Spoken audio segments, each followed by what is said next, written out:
El neoliberalismo reconoce su origen en la llamada Sociedad Mont-Pelerin, formada en Suiza a fines de la década de los 40 por iniciativa de economistas como Friedrich von Hayek o Ludwig von Mises. Allí se reunieron algunos de sus principales pensadores como Karl Popper o Henry Hazlitt.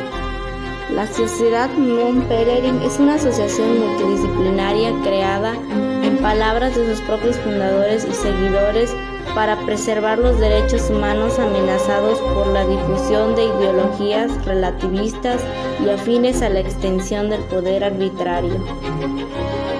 Entre los principios del neoliberalismo destacan varios del ideario liberal, es decir, existe una gran similitud entre el ideario liberal y el neoliberal, pues ambos comparten los mismos principios. En este sentido, cabría destacar los siguientes principios del neoliberalismo: libertad absoluta, defensa de la propiedad privada y el orden político como principales. En la década de 1960, los intelectuales latinoamericanos comenzaron a notar las ideas del ordoliberalismo. Estos intelectuales a menudo utilizaban el término español neoliberalismo para referirse a tal escuela de pensamiento. Quedaron particularmente impresionados por la economía social de mercado y el milagro económico en Alemania, y especularon sobre la posibilidad de lograr políticas similares en sus propios países. En 1982, México entró en la crisis del pago de la deuda externa e inició el modelo neoliberal del sistema capitalista con la aplicación de las políticas de ajuste estructural condicionadas por el Fondo Monetario Internacional y el Banco Mundial.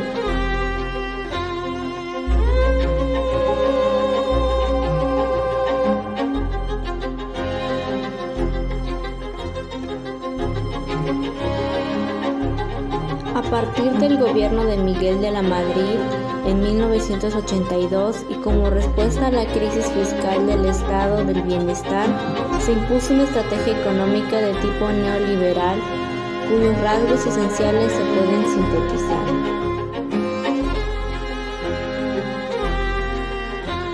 Para mí es un privilegio poder servir a mi patria, máxime en momentos en que sabemos hay dificultades y problemas.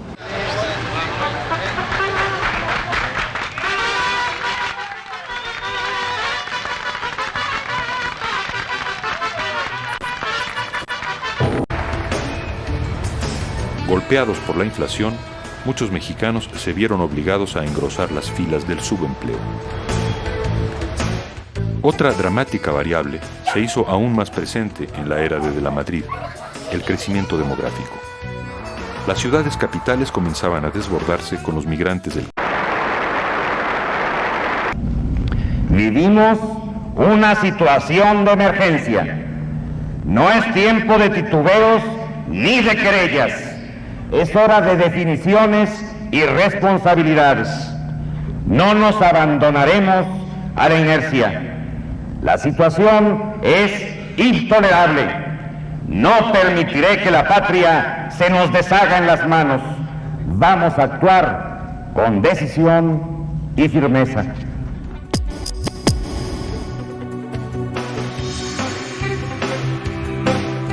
En su primer año de gobierno, Miguel de la Madrid mejoró notoriamente el desempeño económico interno y la imagen de México hacia el extranjero. A diferencia de López Portillo, se comprometió a cumplir acuerdos con el Fondo Monetario Internacional. Desde un principio, el objetivo principal del gobierno fue estabilizar la economía, volver a darle a la nación condiciones para la actividad económica normal. Y para ello había que combatir drásticamente la inflación a través de aumentos en los ingresos públicos y la contracción del gasto público. Mediante esas medidas de austeridad, México comenzó a corregir su rumbo. Con el leve repunte de la confianza, empezó a fluir lentamente la inversión del extranjero. Sin embargo, hacia el interior del país, los salarios sufrieron un retroceso en relación a la creciente inflación. Bastaba caminar por las calles de muchas ciudades para constatar las agudas consecuencias de la situación heredada del sexenio López Portillista. Todo está reetiquetado, todo está disparadísimo de precios. El detergente estaba a 2,000, véalo a ver, está a 2,800. Y todo lo que todo, compramos, el todo. jamón, todo. En menos de 3 días han aumentado todo. Miguel de la Madrid no podía detener súbitamente la inflación, pero sí logró poner en marcha la renovación moral prometida en su campaña y actuó firmemente contra la corrupción.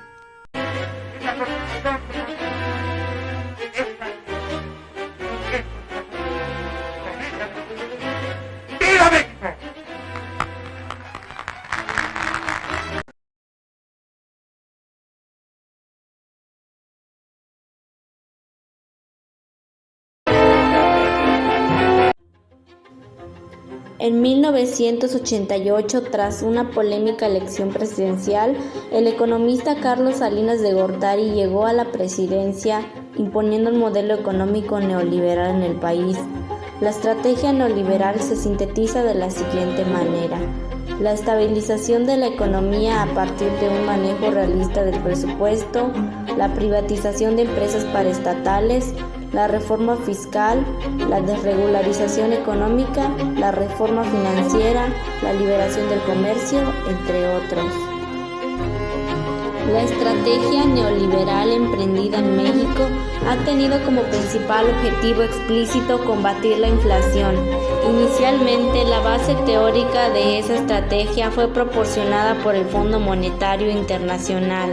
Las acciones realizadas bajo la tutela del fondo únicamente consideraban restricciones de la demanda, lo que trajo consigo elevadas y persistentes tasas de desempleo, así como reducciones permanentes en los sueldos y salarios. El proyecto era económico, la política era económica, la relación con el exterior era económica. Entonces ellos llevaban todo.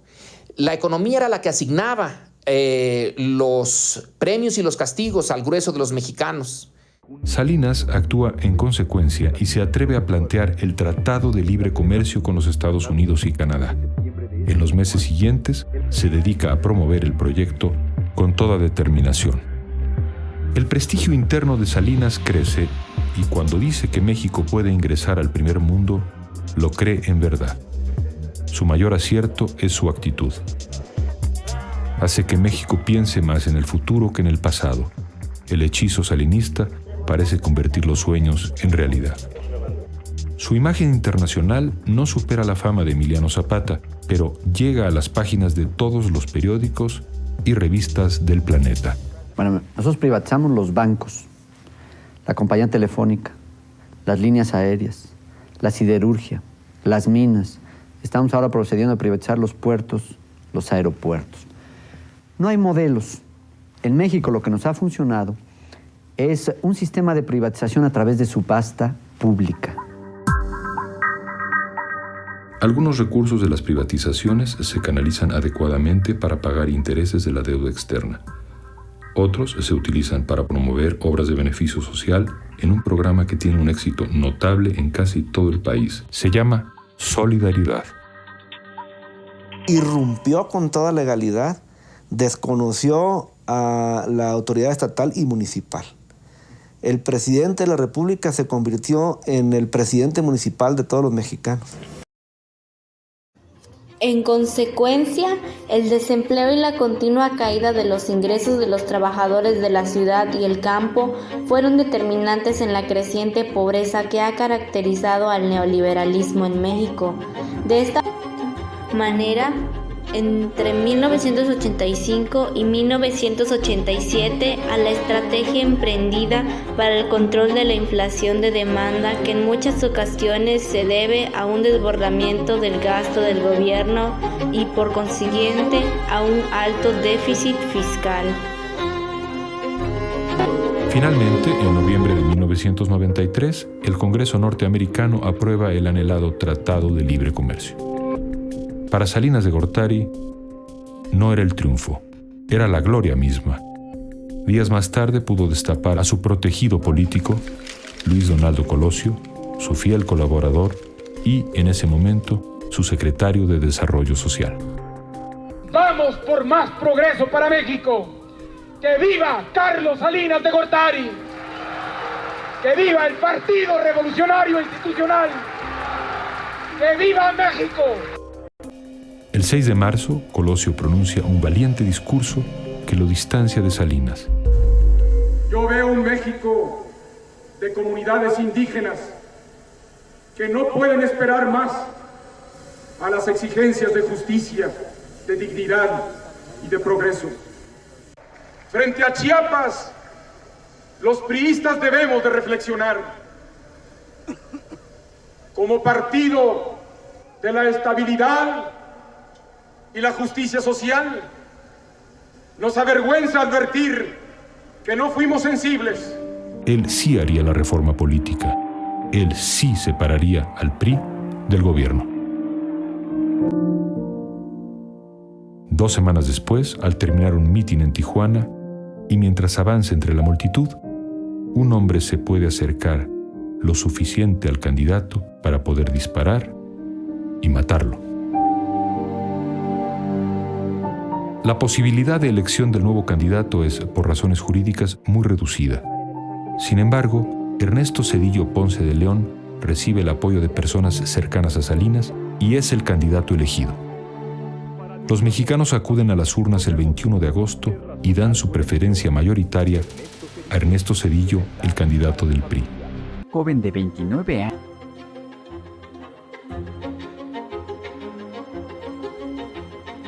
Al no concretarse la venta de los complejos petroquímicos ni la privatización del sector eléctrico, las privatizaciones solo permitieron obtener $3.645 millones.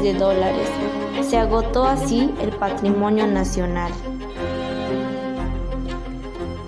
Concluida la fase de liquidación de los bienes nacionales, se procedió a la aplicación de una estrategia publicitaria encaminada a la privatización de los servicios públicos. En realidad, el proceso de desincorporación o la entrega a la administración privada de servicios públicos, como gustan decir los funcionarios gubernamentales, se ha iniciado ya con el servicio de recolección de basura, abasto de agua potable, el tratamiento de aguas residuales y, en el caso de aquellas ciudades donde el servicio de transporte colectivo de personas aún lo ofrece el gobierno, se propone con insistencia que se le entregue al sector privado. El propio IFE nos ha comunicado a todos los mexicanos que cuenta ya con información ciertamente preliminar, pero suficiente y confiable para saber que el próximo presidente de la República será el licenciado Vicente Fox Quesada.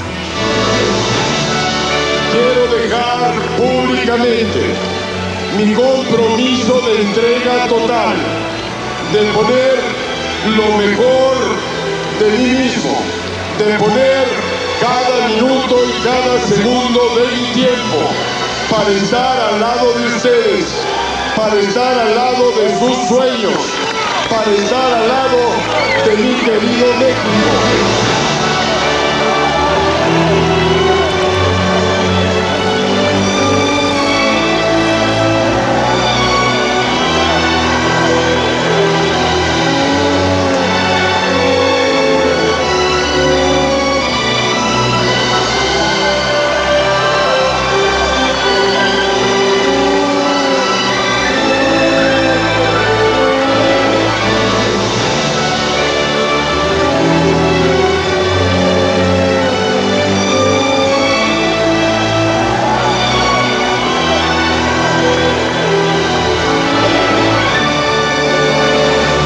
Esta nueva época de ejercicio democrático, el presidente propone y el Congreso dispone. Vicente Fox llegó a la presidencia de México directo de un lugar llamado allá en el Rancho Grande. En el caso mío, allá en el Rancho San Cristóbal, jugábamos a las canicas. Un rancherote inculto, atrabancado, orgulloso de su ignorancia. Fox es solamente la cabeza visible de una clase política que administra un sistema. Y ese es un sistema económico, político, social, profundamente depredador.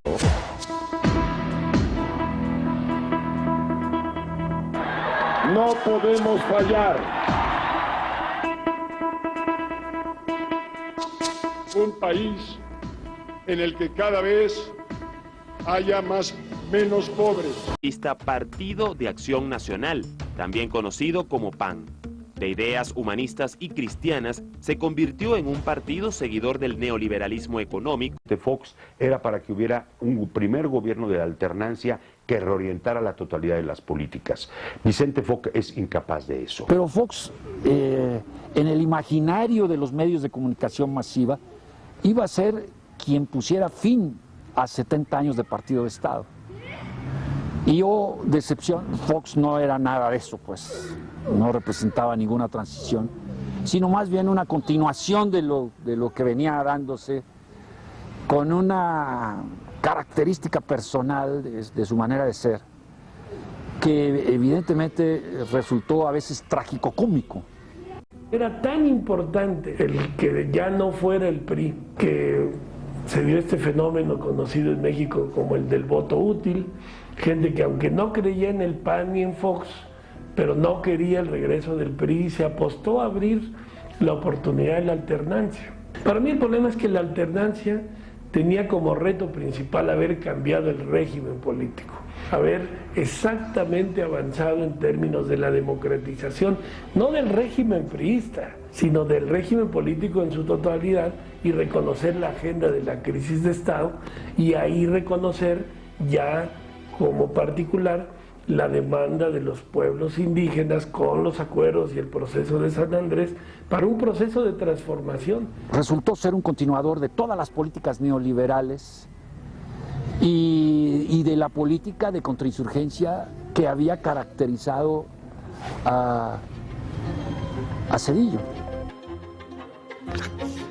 Al término del sexenio del presidente Vicente Fox en el año de 2006, quedaron pendientes en la agenda del ajuste las reformas fiscales que garanticen al gobierno liquidez para cumplir con los compromisos de la deuda.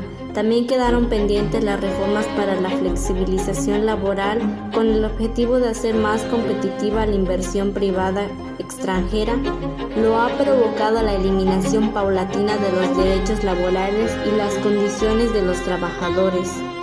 Un tercer elemento clave que quedó pendiente fue la reforma del sector energético que apunte hacia la privatización del gas, petróleo y la energía eléctrica. Sin embargo, hay otros elementos que avanzaron pero que no se han consolidado.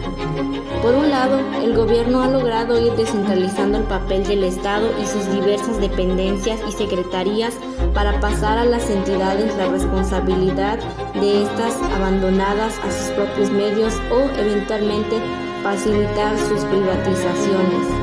La administración de Vicente Fox avanzó en la consolidación de otras privatizaciones, poniendo las bases para que la energía, la educación, la salud, el agua, las tierras y las áreas naturales protegidas pasen a manos privadas.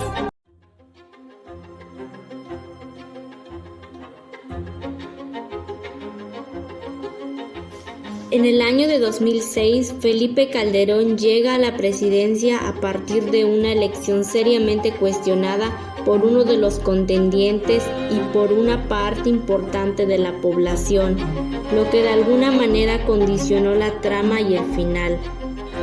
El proceso electoral, por mucho el más competido en la historia reciente del país, sacó a la luz varios de los problemas que tendrían que enfrentar los partidos y las instituciones electorales en los siguientes años. Esto trajo consigo la política económica. La inversión pública en la industria petrolera ascendió a 1.569.1 mil millones de pesos, 63.3% en comparación con la inversión efectuada en la administración anterior. debido a una crisis alimentaria mundial desde diciembre de 2006 y hasta el 15 de septiembre de 2011, el precio promedio de la canasta básica se elevó en 34.17%, según estableció una medición de la Procuraduría Federal del Consumidor y de la Secretaría de Economía. El 8 de diciembre de 2008, el gobierno de México reconoció que la economía de este país había sido afectada por los efectos de la crisis internacional que se había recrudecido particularmente entre septiembre y octubre de 2019. En el 2008 envió al Congreso de la Unión varias iniciativas para reformar el sector energético, especialmente a Pemex, la cual, después de una extensa revisión, los tres partidos políticos más importantes de México, PAN, PRI, PRD, hicieron algunas modificaciones. Fue aprobada y publicada el 28 de noviembre del mismo año en el Diario Oficial de la Federación. Pemex puede hacer contratos de obras y servicios para que otras empresas privadas puedan participar en exploración y producción al crudo. ¿Por qué quiero ser presidente? Porque nuestro país merece estar mejor. Porque quiero cambiar a México. Por eso, a partir de ahora, me vas a ver recorriendo cada uno de los estados de la República, viendo a la gente a los ojos, empeñando mi palabra, comprometiéndome contigo y con todos los mexicanos. Tú me conoces, sabes que sé comprometerme, pero lo más importante, sé cumplir. Enrique Peña Nieto entra a la presidencia el 1 de diciembre del 2012, continuando el gobierno neoliberal. Desde el inicio del sexenio se reestructuró la deuda del Estado, con lo que no se aumentó la deuda en los 6 años de gobierno, al mismo tiempo que se aumentó la recaudación, duplicándose hacia el final del sexenio.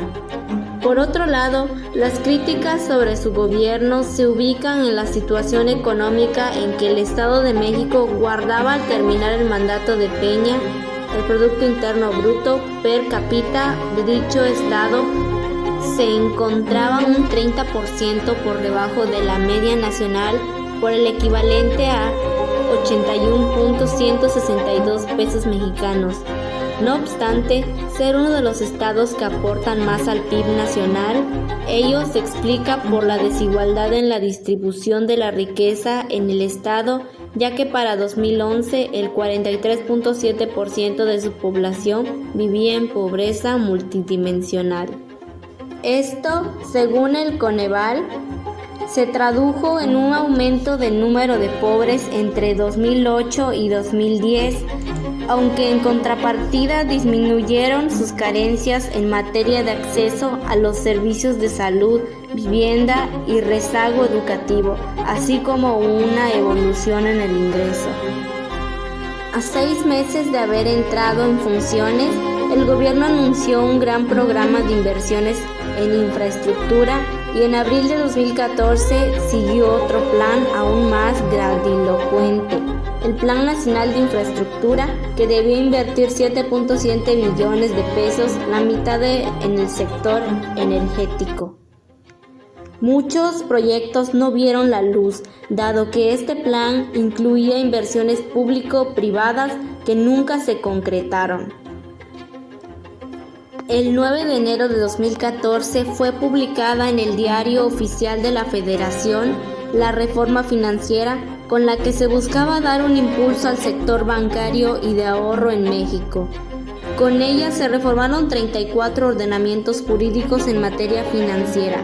La reforma tiene como objetivo fomentar el crédito a través de la banca de desarrollo, incrementar la competencia en el sector financiero, ampliar el crédito de las instituciones financieras privadas y asegurar la solidez y prudencia del sector financiero en su conjunto. Se crea un buró de entidades financieras en la CONDUCEF para registrar públicamente las quejas que recibían esas entidades.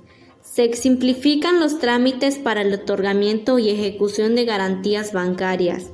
Se crea el Consejo de Estabilidad del Sistema Financiero. El gobierno de Peña Nieto siguió con esta política. El saldo fiscal primario fue de 0.2% del PIB en 2016, dado que con este presidente se concluye el gobierno neoliberal en México. Principales reformas en México durante el modelo neoliberal. En 1982 inició el neoliberalismo en México a través de la firma de tratados con Estados Unidos y Canadá, y con ello la privatización de productoras de recursos y la inversión extranjera.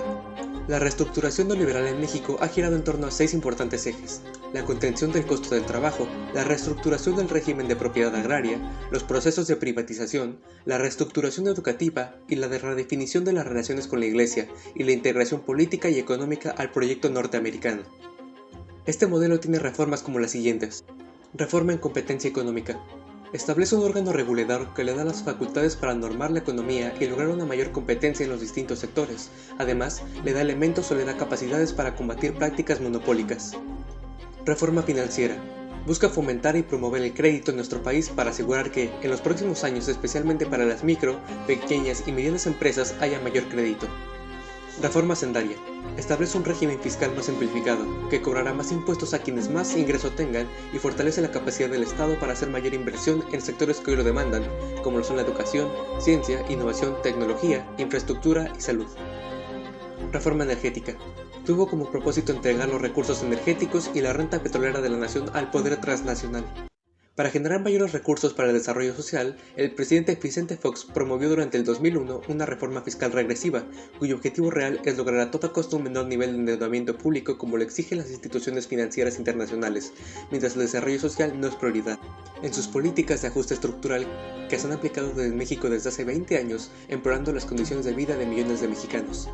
Siendo así que la reforma en telecomunicación y radiodifusión no garantizó el derecho a la información ni protege adecuadamente todos los derechos de las audiencias. La reforma educativa tuvo como finalidad promover la privatización de la educación pública del país y modificar las relaciones laborales en el sector educativo.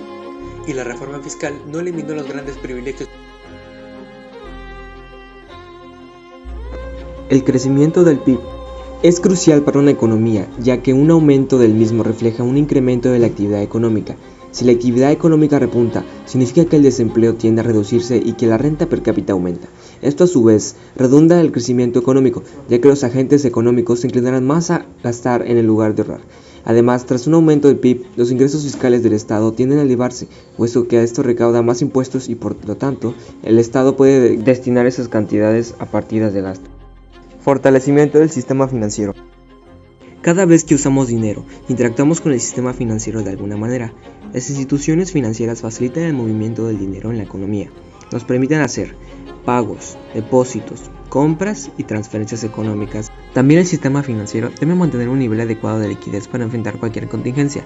Este se fortalecería con procesos de supervisión preventivos con el fin de mejorar su gestión y salud financiera.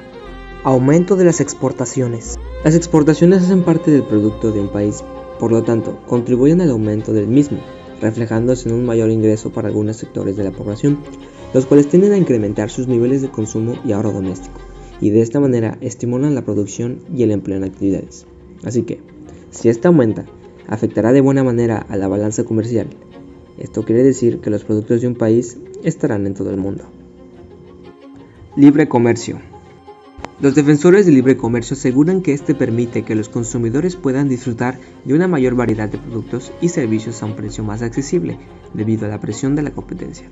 Asimismo, el libre comercio permitiría que los países aprovechen mejor sus ventajas comparativas. Entonces, al permitir que cualquiera acceda a la actividad económica en las condiciones que desee, el libre comercio permite que aparezcan más oferentes y demandantes. Así, a través de la competencia, la calidad de vida mejorará beneficiándose de los precios bajos y la necesidad de innovar propulsados por la competencia entre empresas. Incremento de la tecnología. El vertiginoso desarrollo de la tecnología se ha convertido en uno de los productos fundamentales del consumo de la modernidad. Todo esto trae consigo cambios que repercuten en los procesos y fenómenos sociales, y más específicamente en la mente del ser humano, en su forma de vivir, pensar y hacer. Es bien sabido que el progreso tecnológico es clave para estimular el crecimiento de la productividad y, por ende, el crecimiento económico. Los avances tecnológicos también amplían nuestras capacidades de producción, por lo que traen consigo la creación de nuevos puestos de trabajo. Así que, esto mejoraría la eficiencia que impactan positivamente en el mercado laboral.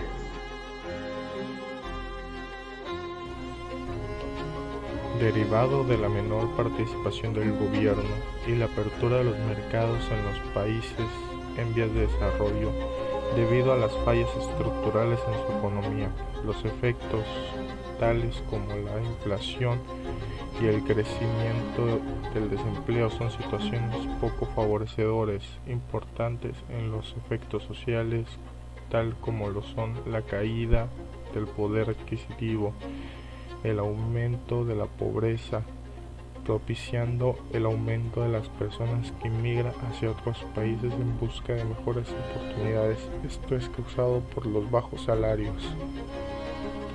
Entre otras desventajas que tiene este modelo de desarrollo económico se pueden encontrar, por ejemplo, la desigualdad, ya que promueve un conjunto de estrategias económicas que genera una desigualdad en las clases sociales, como por ejemplo solo aquellos que tienen el acceso a los servicios privados como la educación podrían alcanzar un mejor desarrollo profesional. También en esta se encuentra la monopolización, ya que promueve que el poder sea controlado por una sola minoría elitista que acaparará la productividad y la oferta de los servicios, y quienes no tengan o no puedan generar dinero no lograrán llevar a cabo sus propios negocios. También se encuentran los problemas económicos, ya que tienen un incremento de precios sin control y sujeto a las leyes deliberadas del mercado en manos de los monopolios, y además genera una disminución en los salarios ante la gran demanda de trabajos, por lo que la mano de obra se abarata. Los problemas ambientales promueven la obtención de mayor ganancia en el mercado al menor plazo posible, y en muchos casos esto implica el no respetar los procesos y las normas establecidas para el cuidado de los recursos y el medio ambiente, del aprovechamiento de los recursos no renovables y de la calidad de vida de las personas o del desarrollo industrial responsable.